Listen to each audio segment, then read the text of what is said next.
보겠습니다. 욥기 1장 6절에서 12절 말씀입니다. 욥기 1장 6절에서 12절 말씀 다 찾으신 줄 알고 한 번씩 교독하겠습니다. 제가 가진 성경은 개역 개정이고요. 우리 설교 노트에 있는 이 구절을 통해서 함께 교독하면 좋겠습니다. 제가 먼저 1장 6절 읽겠습니다. 하루는 하나님의 아들들이 와서 여호와 앞에 섰고 사탄도 그들 가운데에 온지라. 여호와께서 사탄에게 이르시되 내가 어디서 왔느냐. 사탄이 여호와께 대답하되 땅을 물으라 여기까지 왔나이다. 여호와께서 사탄에게 이르시되 내가 내 종 욥을 주의하여 보았느냐. 그와 같이 온전하고 정직하여 하나님을 경외하여 악에서 떠난 자는 세상에 없느니라. 사탄이 여호와께 대답하되 여기 어찌 하나님 없이 하나님을 경외하는가. 주께서 그와 그의 집과 그의 모든 소유물을 울타리로 두르심 때문이 아니니까. 주께서 그의 손으로 하는 말을 복되게 하사 그의 소유물이 땅에 넘치게 하셨음이니이다. 이제 주의 손을 펴서 그의 모든 소유물을 주소서. 그가 지어진 것이 주를 향하여 하지 않나이다. 12절 함께 보겠습니다. 여호와께서 사탄에게 이르시되 내가 그의 소유물을 다 내 손에 하느니라. 다만 그의 모든 내 손을 대지 마시니라. 사탄이 곧 여호와 앞에서 올라가니라. 아멘.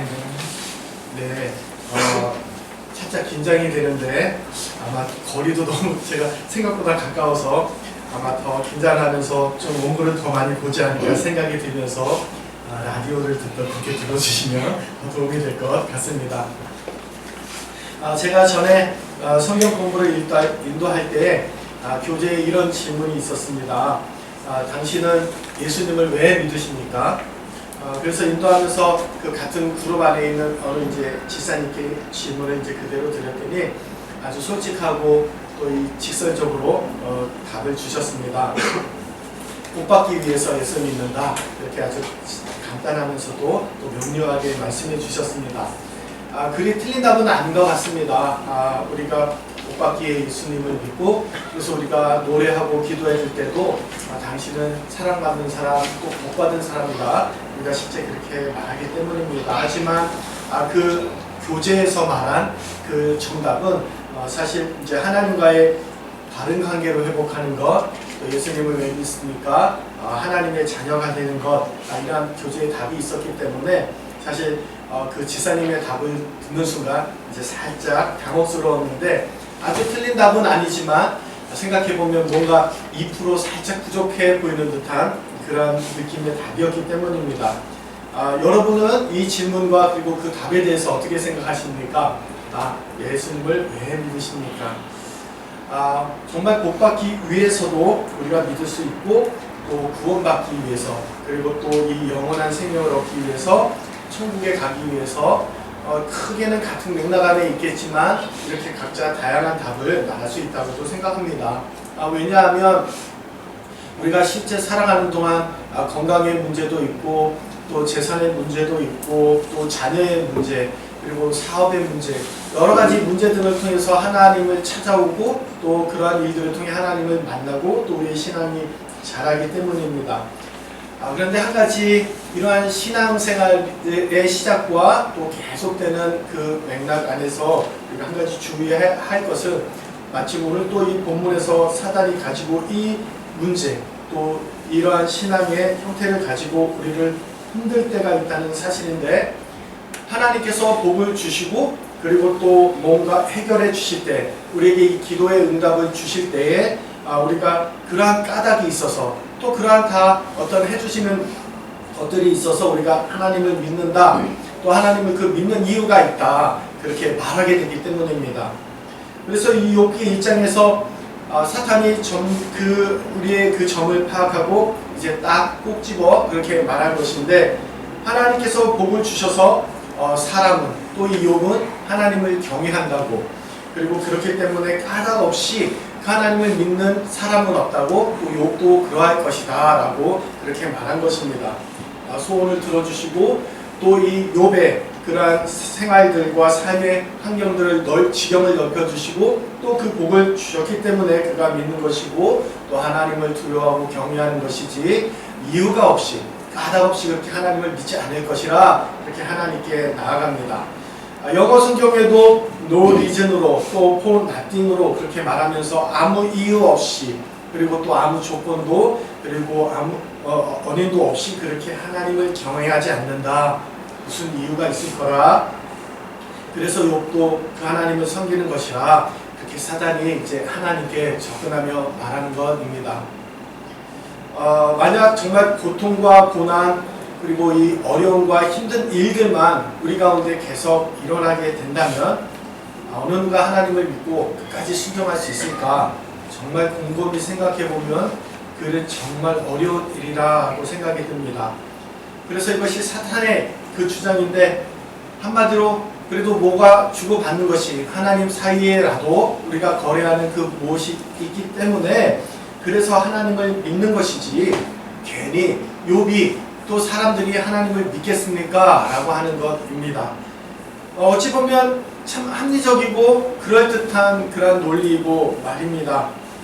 그래야 우리가 이 신앙생활을 하더라도 좀 공평하고 그리고 또 이 상식적인 선 안에서 우리가 그 하나님을 믿을 수 있고 그래서 당연히 잘못한 사람은 벌 받고 또 하나님께 순종하고 잘 믿은 사람은 복을 받는 것이 너무나도 당연해 보이는 그래서 신앙이라 할지라도 그것이 너무나도 상식적이고 정당해 보이는 일인 것 같기 때문입니다.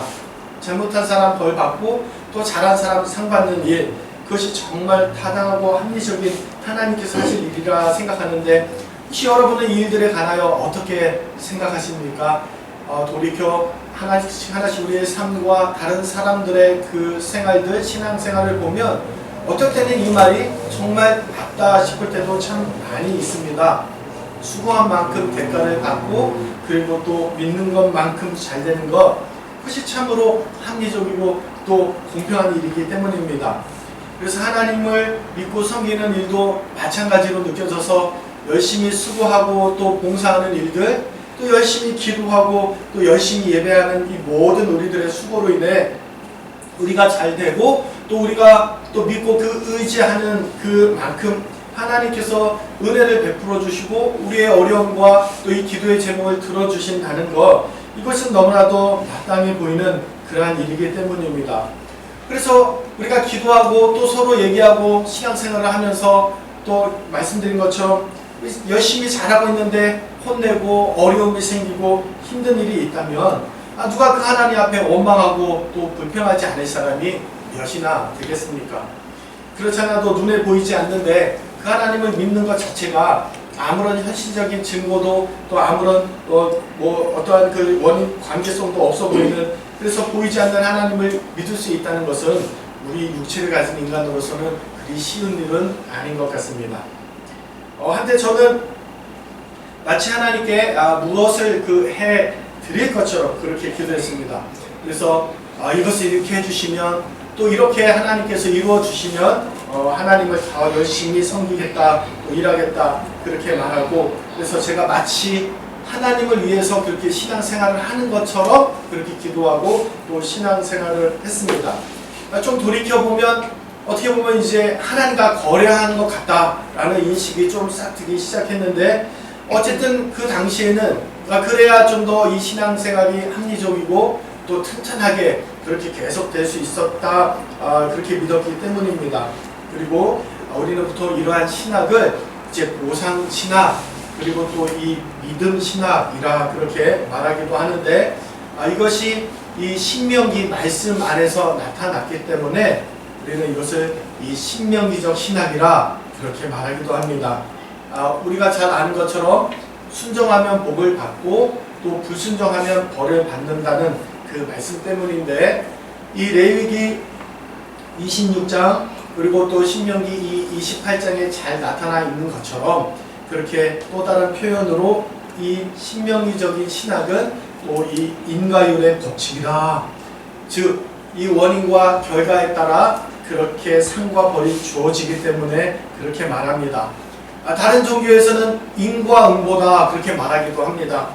그래서 이것을 반대로 생각하면 어떤 원인이 없는 그 결과들, 그리고 또 원인에 합당하지 않게 일어나는 그 결과들은 그래서 일어나면 안 되는 일이고 우리는 그것을 비합리적이다, 그리고 또 비상식적이다, 그렇게 말합니다.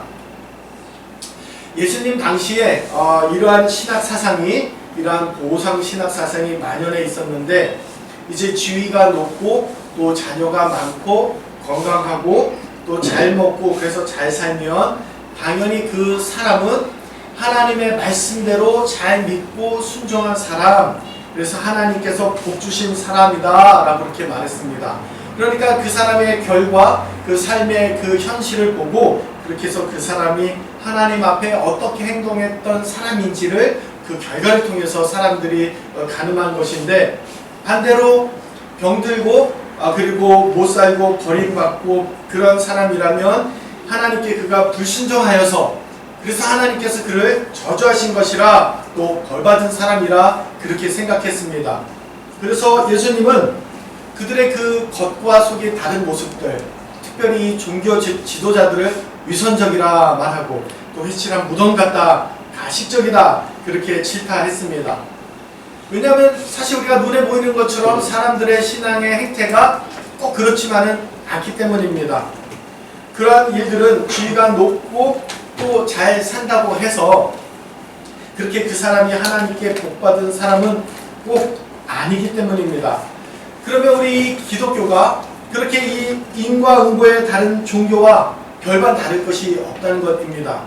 그런데 오늘날도 우리는 은연중에 사실 다른 사람들을 그렇게 평가할 때가 참 많이 있다는 것입니다.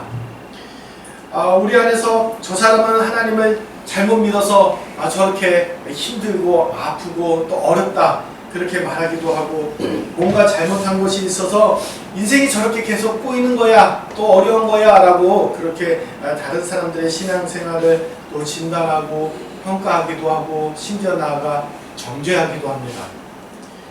어느 목사님이 이제 한국에서의 일인데 개척하여서 참 많은 고생을 하고 또 이 월세도 내야 하고 또 많은 그 유지를 해야 되기 때문에 은행빚이 이제 점점 많이 쌓였습니다.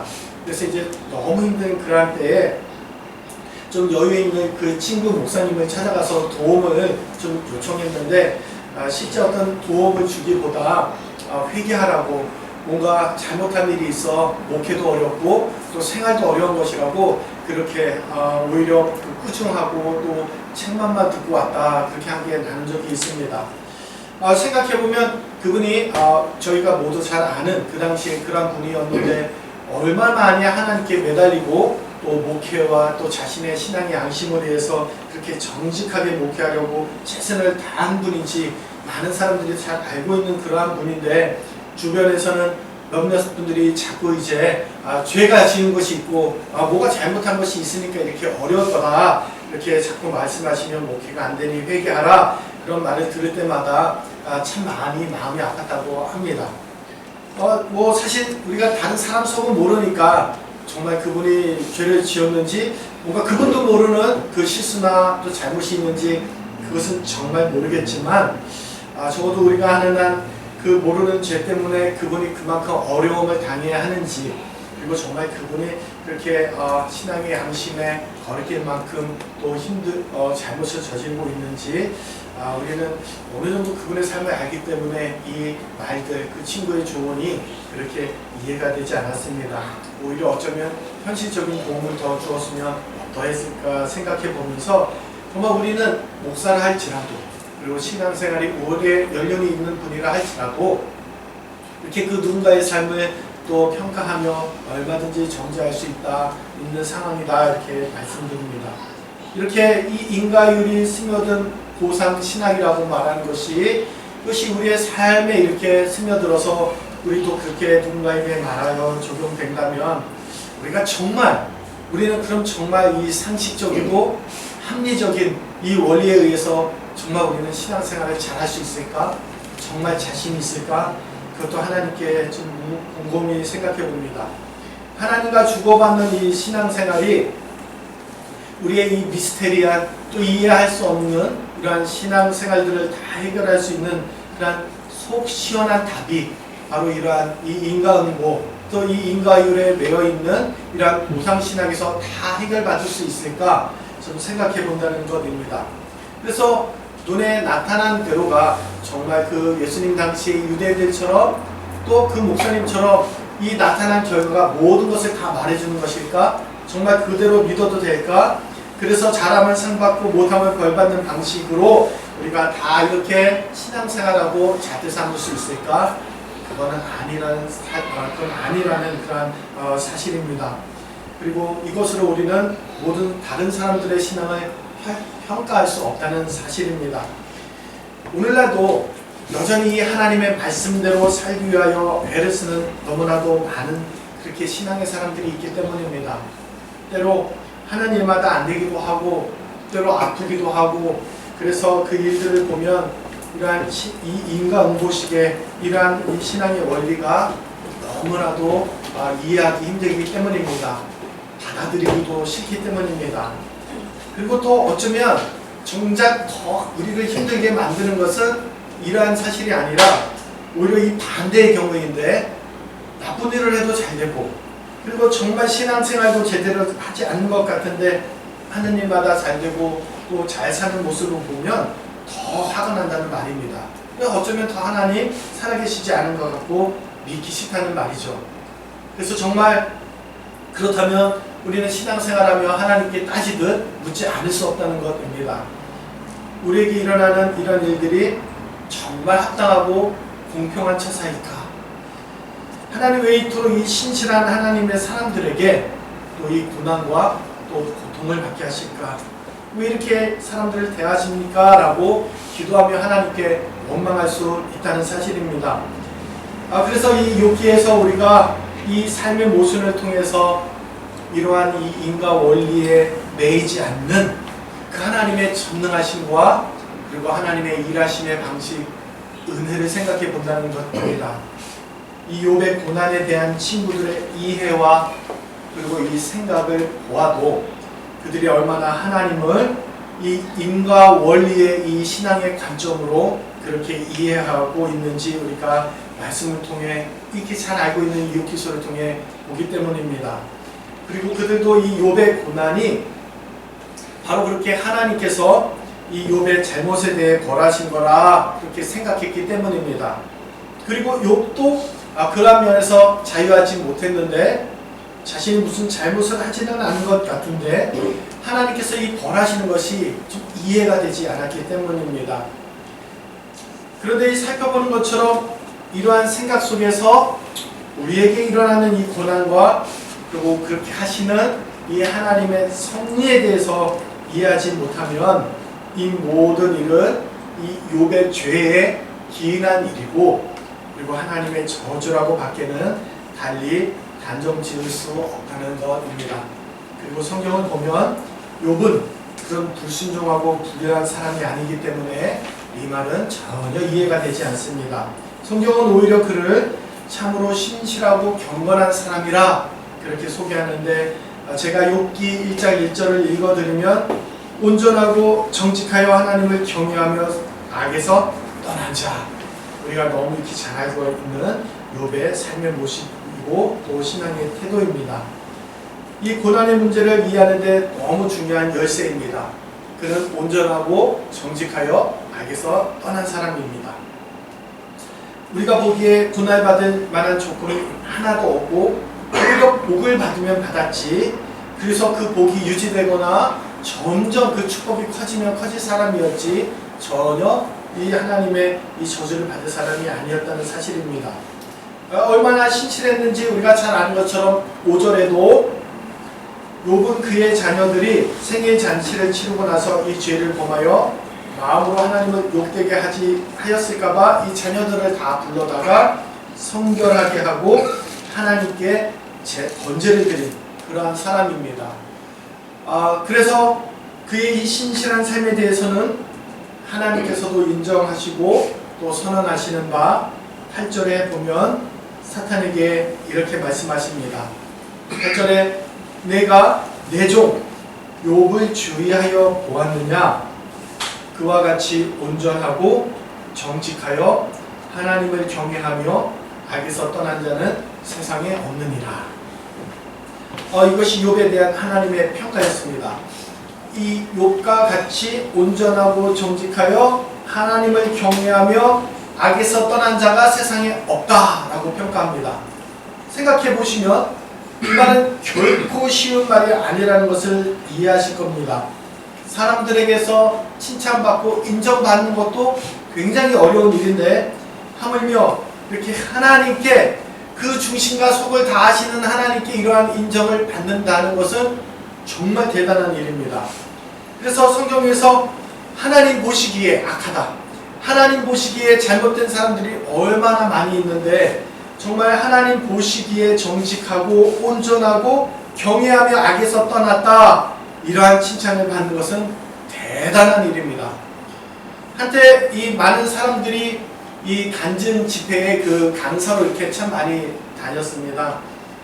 그래서 그 중에서 내용들을 보면 정말 폭삭 망했던 그 사업이 기적처럼 다시 일어났던 사람들, 또 이 죽을 병에서 살아나서 그렇게 하나님의 은혜를 경험했다는 사람들, 때로 이 정말 이 교도소에서 그 무기징역을 받았지만 이 신앙의 모습 통해서 그가 귀화된 삶의 반전의 삶을 살아서 그렇게 출소되고 또 신앙의 길을 걸었다 하는 이 많은 사람들 오공수의 출소의 이야기들을 보면서 여러 모양으로 하나님을 만나서 삶이 반전된 그런 사람들의 이 간증 이야기를 전에 또 많이 들었던 것 같습니다. 하나님을 믿는 믿음 때문에, 순종 때문에 삶이 변하고 그렇게 축복받았다 하는 이야기고, 그리고 그러한 이야기가 오늘 신앙생활하는 많은 사람들에게 귀감이 되고 도전이 되기 위해서 또 많은 교회들이 그러한 간증자들의 이야기, 또 간증을 초대해서 듣고는 했습니다. 하지만 실제 몇몇 사람들에게는 그러한 일들이 거짓되거나 그리 오래가지 못하는 그러한 일시적인 일들로 그렇게 변질된 것을 또 우리는 종종 듣기도 합니다.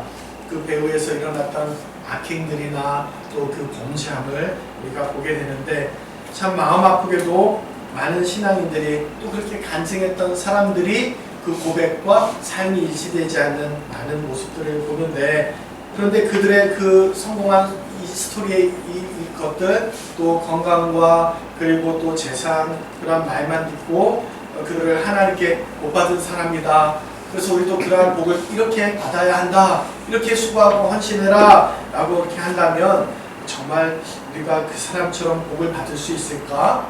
그러한 원리는 과연 맞는 것일까? 우리는 조심스럽게 생각해 보아야 한다는 사실입니다. 물론 대부분의 간증하는 사람들의 그 고백은 진실되고 또 그가 경험한 또 인격적인 하나님을 만난 일이다, 그렇게 생각합니다. 하지만 사람은 연약하고 또 무너지기 쉬운 존재이며, 또 실제 어떤 이들의 그 고백과 간증은 정말 거짓되어서 즉 하나님만 알게 되는 그러한 경우도 참 많이 있는 것 같습니다. 이 당대 최고의 지혜자였던 욥의 세 친구들도, 그리고 이 엘리후도 이 성경 안에서 하나님께 이러한 평가를 받지 못했습니다. 그러니 이 욥이 얼마나 신앙이 대단한지 다시 한번 보게 되는데, 그런데 이러한 욥에게 어느 날 갑자기 이 고난과 이 고통이 찾아왔습니다. 그의 모든 부와 명예와 심지어 자식들까지도 이렇게 다 잃어버리는 참담한 지경에 이르렀습니다. 전에는 그의 부와 또 그 명성과 지혜가 또 자자해서 분명 많은 사람들이 하나님께서 그에게 복 주셨다 말하고 그는 참 신실한 삶을 살았다 그렇게 평가했지만, 이제 한순간에 그는 버림받는 사람이 되고 말았습니다. 그래서 하나님께 불순종하고 또 불신앙적인 사람이 되고 말았습니다. 욥의 친구들이 회개하라고 말했는데, 욥이 얼마나 또 신실하고 의로운 사람이었는가 하면은 1장 21절 22절에 우리가 너무나도 잘 아는 말씀처럼 주신 이도 여호와시요 거두시는 이도 여호와시다라고 이 모든 일에 욥이 범죄하지 않고 하나님을 향하여 원망하지도 않았다라고 말합니다. 여러분, 이 상황은 그의 많던 재산을 다 이루는 입니다. 그리고 그의 생명 같은 그 자식들까지도 다 잃어버린 상황입니다. 그런데 어떻게 하나님을 원망하지 않을 수 있는지, 어떻게 불평 한마디 하지 않을 수 있는지, 욥의 믿음이 참으로 대단하다 싶습니다. 오늘날도 얼마나 많은 부모님들이 이 자녀를 그렇게 하나님 품으로 보내는지 모릅니다. 교통사고로, 또 이곳에서는 또 이 총기사고로, 그리고 병으로, 이 여러 사건과 사고로 그렇게 자녀를 먼저 보낸 부모님들이 꽤 많습니다.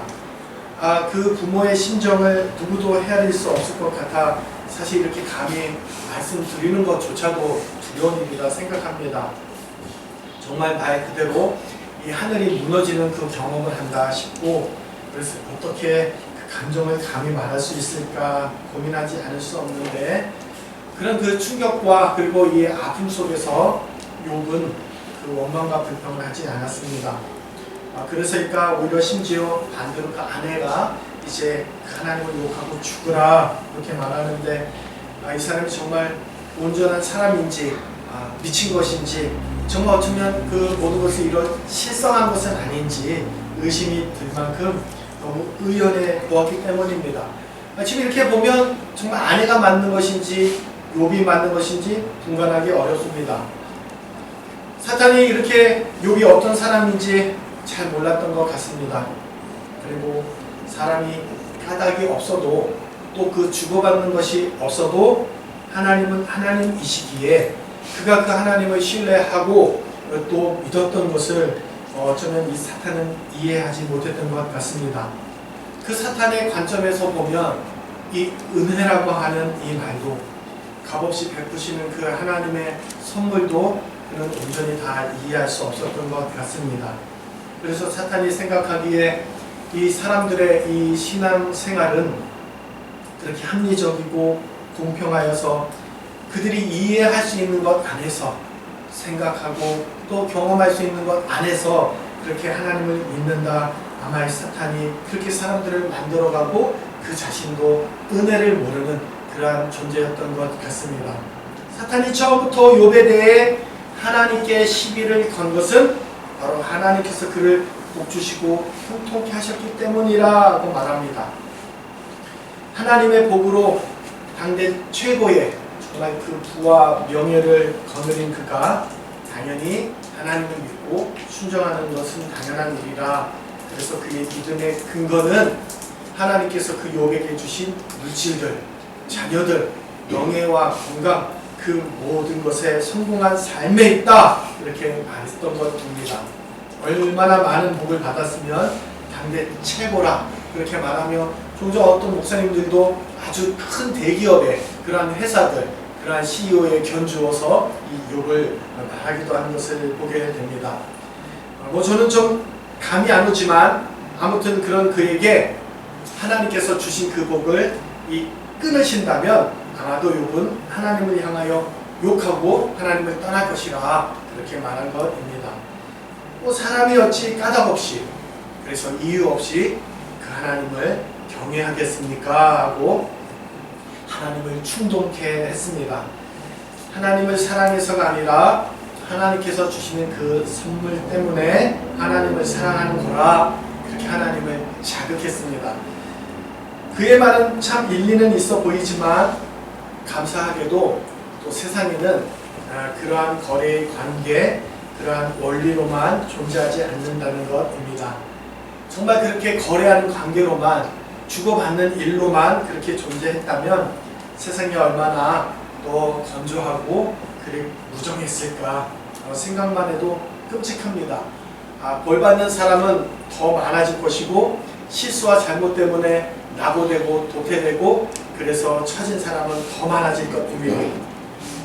요즘 이제 아들 녀석이 좀 많이 커져서 이제 저희들의 마음을 좀 많이 이해하고 또 헤아려주는 것 같습니다.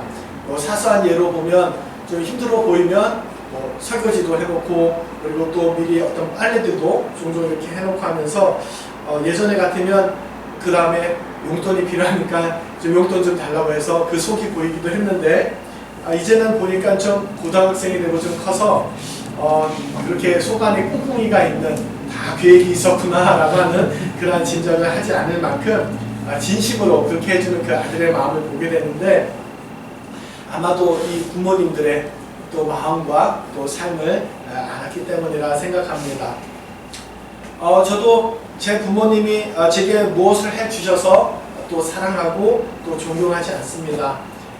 물론 낳아주시고 또 키워주신 은혜가 너무 크지만 또 그래서 감사하지만 더 근원적으로는 우리가 자주 말하고 하는 것처럼 그저 제 부모님이기 때문입니다. 그리고 그저 제 아들과 딸이기 때문입니다. 거기에는 어떤 이유가 없습니다. 그렇게 그 가족 관계로 보면 그 무엇을 해 주어서가 아니라 바로 이 가족이기 때문에 그렇게 서로 헌신하고 또 희생하고 값없이 또 이유 없이 베푸는 것이라 생각합니다. 그러므로 거기에는 어떤 까닭도 없고 또 이유도 없습니다. 가족이기 때문에. 그런데 요즘에는 이 가족 안에도 이러한 세상의 원리, 이유, 또 이 까닭이 들어온 것 같습니다. 그래서 자기 기능을 못하면 가족으로서의 그 이유와 의미도 사라지는 것 같습니다. 돈을 벌어오지 못하면 그리고 또 공부를 못하면 그래서 한 가족 구성원으로 또 하나의 공동체를 이루기 때문에 뭔가 그 구성원으로서의 역할을 해주기를 바라며 그래서 그것을 못하면 또 가족으로 인정하지 않는 것 같습니다. 그래서 얼마나 많은 사람들이 이 또 가장들이 이 가정 안에서 버림을 받고 그렇게 거리로 나가 있는지 많은 안타까운 현실들을 보게 됩니다. 오히려 세상에서 지치고 또 상처받은 그 아픔들을 가정 안으로 들고 들어와서 치유되고 또 회복되고 또 서로 보담아주는 그 사랑이 안에서 그 마음이 새롭게 소망과 위로로 일어나게 해주어야 하는 것이 이 가정이어야 할진데 그렇게 이 가정 안에도 이 세상의 개념, 이 까닭과 이유가 들어와서 이렇게 힘들고 지친 가족들이 가정 안에서 들어설 자리를 잃고 마는 것 같습니다. 아주 오래전에 출판된 이 프란츠 카프카라고 하는 작가의 이 변신이라는 책이 있습니다. 책의 내용은 그렇게 이제 과거 이제 오늘날의 현대 시대는 아닌 좀 과거의 이야기이지만 그 당시 이제 현대 문명 속에서 막 이제 기능적으로만 일하는 그 산업혁명을 겪고 그렇게 이제 현대 문명으로 돌아오던 그 세상 속에서 이렇게 기능으로만 평가되는 인간이 자기의 존재의 의미를 잃고 그렇게 방황하는 모습을 그 가정을 통해 잘 보여준 책입니다. 생활비를 버는 동안에는 그 가족 구성원의 기능과 또 존재가 인정되지만 그렇게 하지 못했을 경우에 그의 존재가 잊혀진 그래서 그 현실을 고발한 그러한 책입니다. 이렇게 우리는 각박한 이 사회에 또 합리적이다, 또 공평하다, 그리고 상식적이다 그렇게 말하며 또 이 인과 율의 원인의 그 관점과 이해 안에서 또 신앙생활조차 하며 살아간다 싶습니다.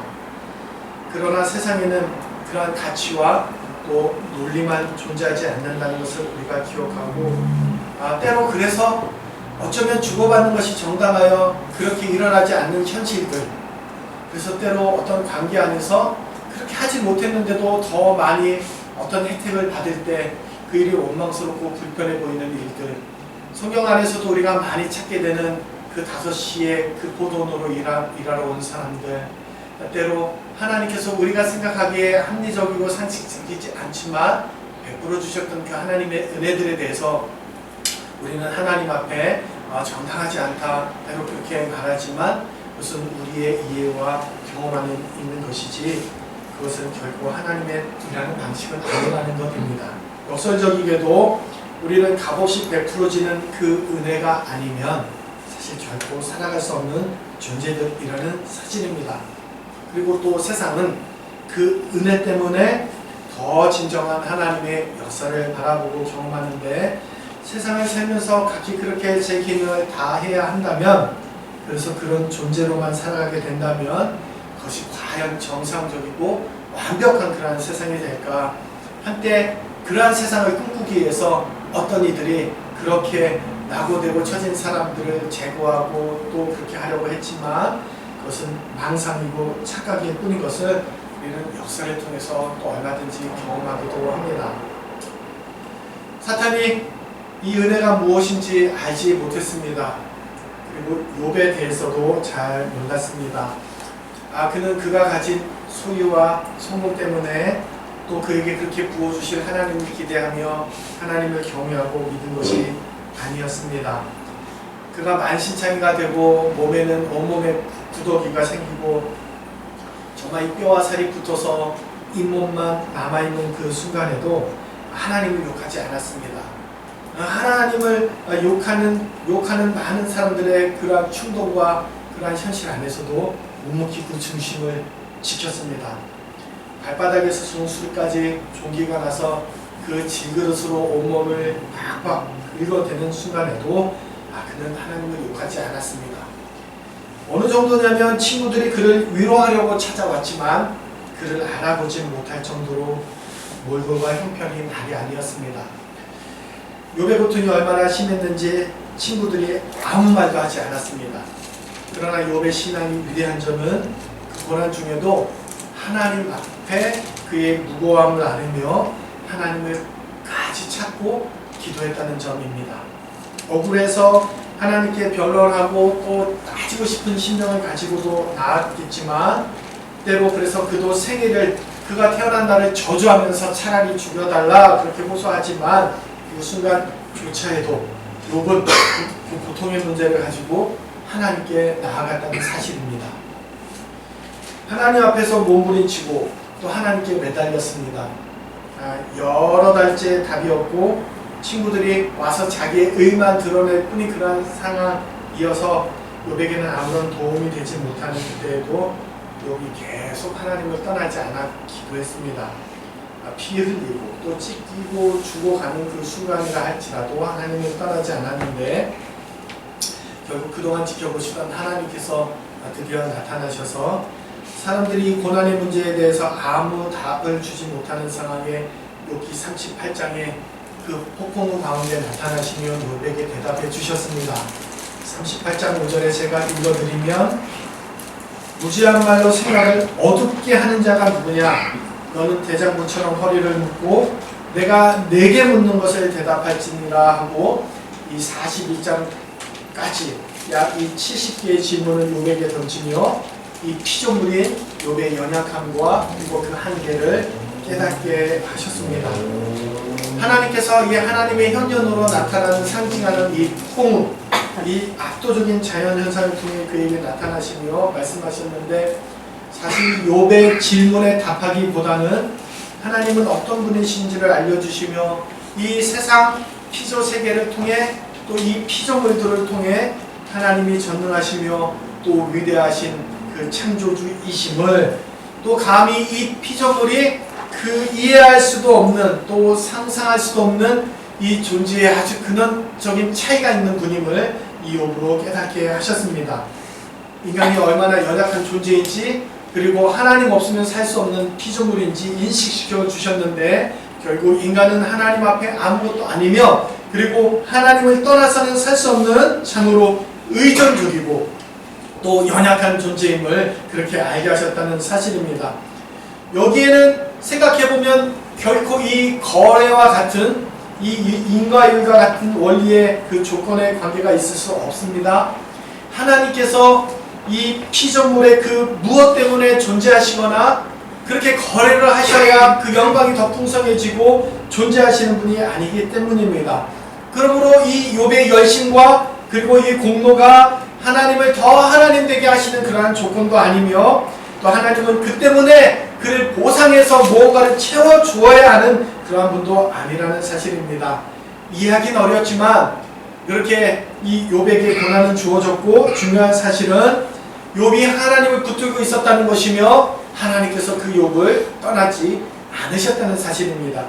38장 1절에 하나님의 이름을 나타내실 때 여호와 이렇게 단어를 사용하시는데 또 하나님은 하나님 그리고 또 전능자 표현을 가졌던 이 엘 그리고 또 이 엘샤다이라는 말로 그렇게 나타나셨는데 여기서는 하나님께서 그토록 오랜 이 침묵의 기간에 깨면서 여호와라 그렇게 당신을 지칭하시며 말씀하셨습니다. 여호와 이름은 우리가 잘 아는 것처럼 이 언약과 또 이 구원과 관련된 이름입니다. 그래서 이 여호와라는 이름은 이 이스라엘 하나님의 백성에게 아주 특별한 의미를 가지는데, 그들은 그 언약을 통해서 그렇게 언약을 신실히 이루어 가시는 하나님, 또 그 언약을 신실히 이루어 가시는 과정 가운데 인격적으로 그들이 하나님을 만났다는 사실입니다. 그래서 그들은 그 하나님을 만남으로 인하여 더욱더 하나님의 백성이 되는 그러한 관계 안에 있었던 사람들이라는 사실입니다. 욥은 이 길고 긴 고통의 시간을 보내면서 드디어 하나님을 이제 인격적으로 만났는데, 그가 붙잡았던 너무나 소중했던 많은 것들을 잃어 어쩌면 그 인생의 의미와 그리고 또 그 소망조차 잃어버린 상황에서 그는 이 창조주 하나님을 인격적으로 만났습니다. 그리고 하나님을 알고 자신을 알았습니다. 그는 고난 중에도 이러한 놀라운 고백을 했었는데 19장 25절 27절에 제가 읽어드리겠습니다. 내가 알기에는 나의 대속자가 살아계시니 마침내 그가 땅 위에 서실 것이라. 내 가죽이 벗김을 당한 뒤에도 내가 육체 밖에서 하나님을 보리라. 내가 그를 보리니 내 눈으로 그를 보기를 낯선 사람처럼 하지 않을 것이라. 내 마음이 초조하구나 라고 고백합니다. 욥은 이 인간의 생사화복을 주관하시며 인생의 가장 근본적인 죄의 문제, 사망에 대해, 인생에 대해, 인간에 대해 그 본질적인 물음을 통해, 하나님께서 주시는 물음을 통해 그 고난 속에서, 폭풍 속에서 하나님을 만나며 하나님을 참된 그 인생의 주인으로, 또 하나님께서 어떻게 역사하시며 자신을 만나주시는지 실질적으로 제대로 만났다 생각합니다. 그리고 그것은 은혜입니다. 그것은 그 사람의 수고와 노력으로 이루어진 것이 아닌 하나님의 뜻 가운데 있었던 하나님의 일하심이며 은혜입니다. 우리는 고난을 다 이해할 수 없습니다. 만약 우리가 그것을 다 이해할 수 있었다면 그것은 고난으로 남지 않았을 것입니다. 그렇다고 이 보상신학처럼 정당한 대가를 받을 수도 없습니다. 우리에게는 그럴 만한 능력도, 또 사실 지혜도, 또 그런 그 힘도 없기 때문입니다. 우리는 존재 자체가 피조물이고, 게다가 우리는 범죄한 피조물, 또 하나님, 생명의 근원을 떠난 존재들이기 때문입니다. 그런데 하나님께서 은혜를 베풀어 주셔서 그 인생들을 불러주시고 언약 가운데 있게 했습니다. 하나님께서는 그분의 놀라운 지혜를 통해서 우리에게 은혜를 베풀어 주셨습니다. 예수 그리스도입니다. 이 또한 우리의 지식과 그리고 경험을 넘어선 엄청난 사건이고 하나님의 일하심이며 역설이고 은혜입니다. 이것은 인과 원리에 매어서 우리의 한계로는 도저히 이해할 수 없는, 또 알 수 없는 하나님의 사랑의 방식이며 또 하나님의 계시의 방편입니다. 그래서 우리는 이것을 기적이라 그렇게 부르지만 그 초월적이고 전능하신 하나님께는 이것은 상식이요 당연한 일입니다. 그래서 예수 그리스도의 십자가는 하나님의 능력이요 또 지혜라 부릅니다. 로마서 11장 31절부터 이렇게 말하는데 제가 읽어드리겠습니다. 이와 같이 이 사람들이 순종하지 아니하니 이는 너희에게 베푸시는 긍휼로 이제 그들도 긍휼을 얻게 하려 하심이라. 하나님이 모든 사람을 순종하지 아니하는 가운데 가두어 두심은 모든 사람에게 긍휼을 베풀려 하심이로다. 깊도다 하나님의 지혜와 지식의 풍성함이여 그의 판단은 헤아리지 못할 것이며 그의 길을 찾지 못할 것이로다. 누가 주의 마음을 알았느냐? 누가 그의 모사가 되었느냐? 누가 주께 먼저 드려서 갚으심을 받겠느냐? 이는 만물이 주에게서 나오고 주로 말미암아 주에게로 돌아감이라. 그에게 영광이 세세에 있을지어다. 아멘이라고 말합니다. 어쩌면 바로 이 고백이 고통 가운데서 그 육체 밖에 계신 생명의 주인이신 하나님을 목도하며 고백한 이 욥의 증거와 같을 거라 생각해 봅니다. 내가 알기에는 나의 대속자가 살아계시니 마침내 그가 땅 위에 서실 것이라. 내 가죽이 벗김을 당한 뒤에도 내가 육체 밖에서 하나님을 보리라. 참 대단한 신앙의 고백입니다. 우리의 지식으로 능력으로 하나님을 알아야 한다면 우리는 결코 하나님을 알 수 없습니다. 우리 우리에게는 그 알만한 하나님을 알만한 능력과 그리고 이 지혜가 없기 때문입니다. 그저 이방인들은 또 이 이방의 종교는 자연의 깨달음을 통해서 이 세상의 인과 율의 원인과 결과에 따라서 삶의 이치를 깨달을 뿐, 그래서 이 자연에 대한 깊은 이해, 통찰, 관찰, 때로 이 명상을 통해서 그렇게 깨닫게 되는 피조 세계의 그 이해에 대한 그 이치는 있을지언정 이 참된 구원과 영생과 또 심판, 부활 등 우리가 하나님을 만나는 일들은 그들에게 알만한 능력이 없다는 사실입니다. 사실 믿기 전이나 또 구원과 진리를 찾아 헤매는 많은 일들이 금욕적인 고행을 감행하기도 하고 아예 반대로 이 쾌락주의에 빠지는 일도 있지만, 성경은 이 죄된 인생이 하나님의 은혜가 아니면 결코 하나님을 알 수 없다 말하고, 우리의 노력의 결과로도 우리의 공로의 결과로도 구원이 주어지는 것이 아니고 영생이 주어지는 것도 아니며 또 우리의 모든 일들로 인하여 하나님께 나아가는 것이 아니라는 것을 말합니다. 아무리 율법을 잘 지키려 해도 그것은 위선이나 형식으로 맞춰지고 아니면 우리에게는 이 공로주의로 남는 것 같습니다. 그러면 신앙은 거래가 되고 형식적인 종교가 되고, 그래서 어쩌면 우리도 하나님을 믿는다 말하면서도 여전히 복을 바라는 그 세속적인 그 기복적인 종교로 그렇게 기독교는 그 전락하고 말 것입니다. 사탄은 그렇게 오늘도 우리의 신앙을 그 세속적인 신앙의 종교로 만들어 버립니다. 사탄은 우리의 이 이성 또 이 경험을 그럴싸하게 합리적으로 자극하며 합당하게 상식적으로 하나님을 믿어라 말하고 하나님께서 그러해야 한다 우리에게 자꾸 요구하는 것 같습니다. 하지만 하나님을 믿는 신앙은 은혜에 기초합니다. 그리고 우리는 인생의 여정을 통해 고난을 통해 하나님을 인격적으로 만납니다. 잊지 마십시오. 하나님은 우리가 거래할 수 있는 분이 아닙니다. 또 하나님은 그 인과율, 그 원리에 매여서 원인과 결과에 매여 있는 분이 아닙니다.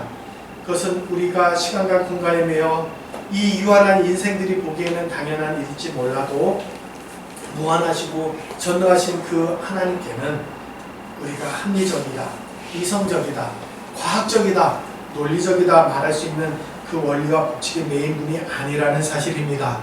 우리야 이 인과율에 벗어나면 그것을 기적이라 말하고 이해되지도 않지만 전능하신 하나님께서는 그것은 아무것도 아니라는 사실입니다.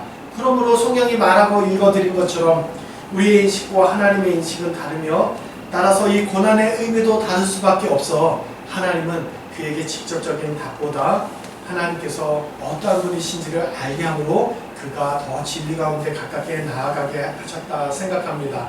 그래서 욥은 42절 5절에 제가 읽어드리겠습니다. 이렇게 고백합니다. 내가 주께 대하여 귀로 듣기만 하였사오나 이제는 눈으로 주를 배웠나이다. 욥의 질문에 하나님께서 왜 이런 고난을 주시는지 말씀해 주시지 않고 오히려 동문서답처럼 하늘의 별과 태양에 대해서 그리고 큰 동물들과 이 피조세계에 대해서 피조물들에 대해 말씀하셨지만, 그러나 그 질문을 통해 욥은 자신이 누구인지 또 어떠한 사람인지 알게 됨으로 인하여 더 이상 그 고난에 대해서 묻지 않았습니다. 욥의 고난의 이유가 사실은 1, 2장에 나옵니다. 표면적이긴 하지만 하나님의 허락하에 사탄이 욥을 시험했기 때문입니다. 그러나 하나님은 욥에게 그 고난은 내가 허락했다 이렇게 말씀하시지 않았고, 어떻게 보면 좀 책임을 회피하는 것인지 궁색해서 두리뭉실 넘어가시는 것인지 그렇게 말씀하셨을 수도 있겠다 싶지만, 하나님은 욥에게 그 허락하신 이야기를 하시지 않고 어떠한 분이신지 그렇게 말씀해 주셨습니다. 하나님 앞에서 우리가 합리적인 것 또 타당한 것을 따진다면 말씀드린 것처럼 우리는 하나님 앞에 절대로 평가받을 수 없는 사실 참 연약하고 무지한 사람들입니다. 사실 그 대단한 욥조차도 이러한 고난과 어려움을 당할진데, 사실 우리는, 아니 저는 만약에 그런 식으로 하나님 앞에 나아갈 수 있는 거라면 결코 하나님 앞에 나아가지 못할 것입니다. 아무리 우리가 많은 수고와 봉사를 한다고 한들 또 그것이 하나님의 그 의와 구원과 그 기준 앞에 얼마나 합당하겠습니까? 또 누가 그 율법으로 하나님 앞에 만족하며 나아갈 수 있겠습니까? 은혜가 아니면 또 이 한계를 넘어선 그 역설이 아니면 우리는 아무도 하나님 앞에 나아갈 수 없다는 사실입니다. 그러므로 누가 하나님 앞에 그 공평과 또 그 합당함을 말할 수 있겠습니까? 다시 한번 우리가 죽을 수밖에 없는 연약한 죄인이며 그 하나님의 은혜로 하나님 앞에 섰음을 늘 기억하며 하나님 앞에 진실됨과 그리고 감사한 마음으로 그 아들 예수 그리스도를 이 땅에 보내주심으로 다시 한번 그 하나님의 자녀가 되게 회복시켜 주신 그 하나님의 은혜와 사랑, 자비와 그 긍휼을 생각하며 감사함으로 늘 하나없이도 우리의 하나님, 또 우리를 구원하신 하나님 앞에 나아갈 수 있는 저와 여러분의 삶이 되었으면 좋겠습니다. 제가 아는 한 지사님은 너무나 신실하시고 또 너무 정말 많은 사람들의 존경을 받았던 정말 욕과 같은 삶을 살았다 해도 과언이 아닐 만한 한 분이 계셨습니다. 물론 이러한 분들은 우리가 신앙생활 하는 가운데 참 많이 만난다 싶기도 하지만 어쨌든 제 기억에 또 그분도 그런 분이셨는데 갑자기 암에 걸리고 암이 걸린 상태를 이제 발견하게 되고 또 한 달 만에 소천하셨는데 그 사이에 피부는 검어지고 그리고 또 정말 등과 배가 붙을 만큼 정말 그 잇몸만 남을 만큼 처참했지만 그의 정신은 맑아서 그가 매번 신방할 때마다 하나님께 감사하다 또 하나님께서 함께 하신다 그런 고백을 듣게 되고 정말 많이 울고 많은 도전을 받았던 그런 시간이 있었습니다. 정말 그 집만 가면 그분을 만나면 뭐 항상 그렇게 꼭 울어야 되는 것도 또 울어야 되는 감정이 일어났던 것도 많은 경우에도 보면 그렇지는 않았지만 이분의 경우 정말 많이 갈 때마다 특히 입구에서부터 눈물이 났던 생각이 납니다. 참 많이 하나님이 원망스러웠지만 그러나 그분은 오히려 찾아간 이들을 위로해 주셨습니다. 그리고 그분은 고난 가운데 하나님을 보았고 또 믿음의 고백을 했다 싶으며 그가 분명 이 연약한 육체 밖에서 그를 구원하실 예수 그리스도를 보고 감사했다 생각합니다. 1장 9절에 사탄이 까닭없는 경건과 순종이 있을 일 없다 참소하지만 욥기는 그렇게 우리에게 보상을 바라지 않는 참된 경건이 있고 또 그러한 신앙인과 그리고 또 신앙이 있다는 사실을 보여주었습니다. 애매하게 이유 없이 고난을 당해도 그가 여전히 하나님을 신뢰하며 기도하며 나아갔던 것처럼 꼭 우리 중에 또 그 말할 수 없는 한식과 아픔이 있다면 그래도 끝까지 하나님을 붙잡고 나아갈 수 있는 저와 여러분의 삶이 되었으면 좋겠습니다. 그리고 많은 이들에게 그 어떠한 말과 위로 설교보다도 우리의 삶을 통하여 많은 이들에게 그 하나님의 영광과 또 복음을 드러낼 수 있는 저와 여러분의 삶이 되기를 주님의 이름으로 축복합니다. 제가 잠시 기도하겠습니다.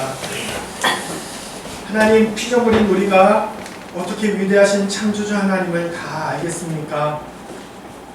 하지만 오늘도 여전히 하나님께서는 그 고난과 어려운 가운데 계신 또 하나님의 사람들을 찾아가 위로하시고 또 소망을 주시는 분임을 우리는 믿습니다.